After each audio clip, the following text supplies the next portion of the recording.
good day po sa inyong lahat.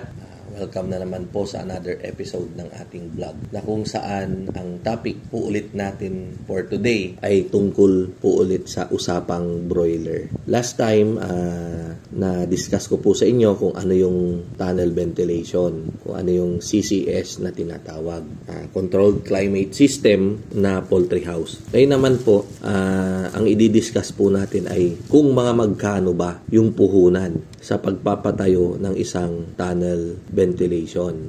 Unang-una, kapag magpapatayo tayo ng tunnel ventilation ay hindi po porke may pera tayo ay patayo na kaagad. Hindi po siya ganon. So, kailangan po muna nating sumangguni sa kumpanya, sa mga integrator. Kailangan magpapas po kayo ng letter of intent kung meron bang available na slot sa lugar ninyo. Hindi po sila tumatanggap ng bagong grower. Dahil once na tinanggap po nila kayo, obligado rin talaga sila na kargahan. At hindi rin naman kayo pwedeng basta-bastang magpagawa. Pag nagpagawa kayo, baka at hindi rin kakargahan yan ng aalagaan ninyong manok. Siyempre, malulugi din kayo. So, dapat merong kontrata. At saka ang karamihan naman po kasi ng nagpapatayo ay niloloan po siya sa bangko. At nangangailangan ng equity ang bangko. So, ibig sabihin po sa mga baguhan, ang cost po pala ng isang poultry house ngayon ng tunnel vent ay nasa 18 to 20 million. Depende po sa gagamiting materyales. Minsan po may mga nagpapakonstruct na mas mahal pa po dyan ang budget na inaabot.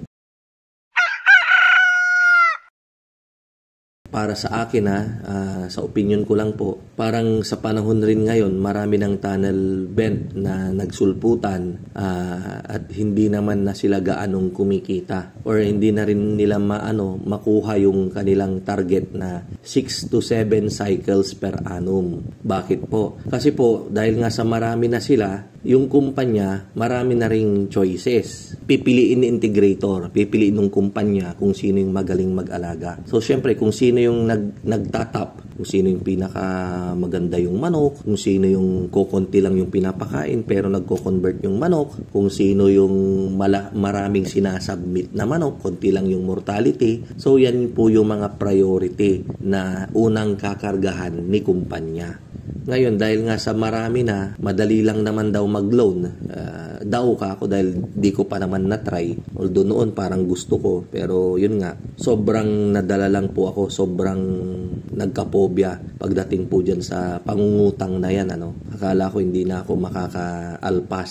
Dahil nga sa madali lang, iko-collateral mo yung pagtatayuan mo ng poultry. Yung lupa mo, hindi pa pala kasama yun sa 18 to 20 million. So, kailangan at least minimum meron kang 1 hectare na property na kung saan dun mo siya itatayo. Tapos, ang kita, sabihin na nating kapag makapagkarga sila ng 6 na beses sa isang taon, sabihin na natin meron silang net income na 3 million. So, kung 20 million po yan, 21 divided by 3 million. So, 7 years po. 7 years daw bago natin mabawi yung ating puhunan. Pero, depende po yan. Depende po talaga sa kita natin. Kadalasan po, hindi naman talaga dire-diretso yung magandang kita dyan. Minsan po, 4 na beses lang, 3 beses lang sa isang taon, maganda yung kita. The rest, sablay po yung grow.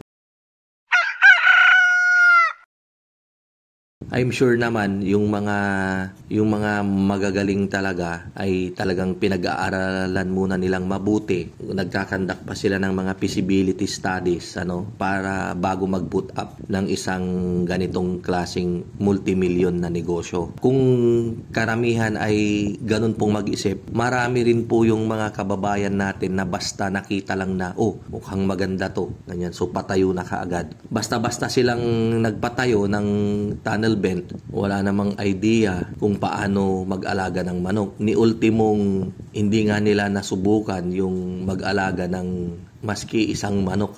So yun po yung disadvantage. Umaasa na lang po sila sa farm manager. May mga farm manager din diyan na natawag lang na farm manager, yung pag-asta nila. Alam niyo po, marami pong ganyan. Hindi po nung medyo kapanahunan inabutan ko pa kaya pwede kong sabing kapanahunan natin na medyo pinag-aralan nating mabuti. Bilang isang poultry farm owner, ay pinag-aralan nating mabuti. Nagpakain din tayo ng manok, naobserbahan nating mabuti kung paano magpalaki, ganyan. So kahit paano nga, meron po akong na-share sa inyo. Nakikipag-usap tayo doon sa mga vet, yung mga namamasyal, tinatanong natin kung anong sakit yon, kung ano yung mga gamot, ano yung mga possibility, mga ganyan po ba. Pero nowadays po kasi puro may mga farm manager na. So yung may-ari talagang nagre-rely na sa farm manager. Okay lang naman yan, lalong-lalo na kapag sobrang busy.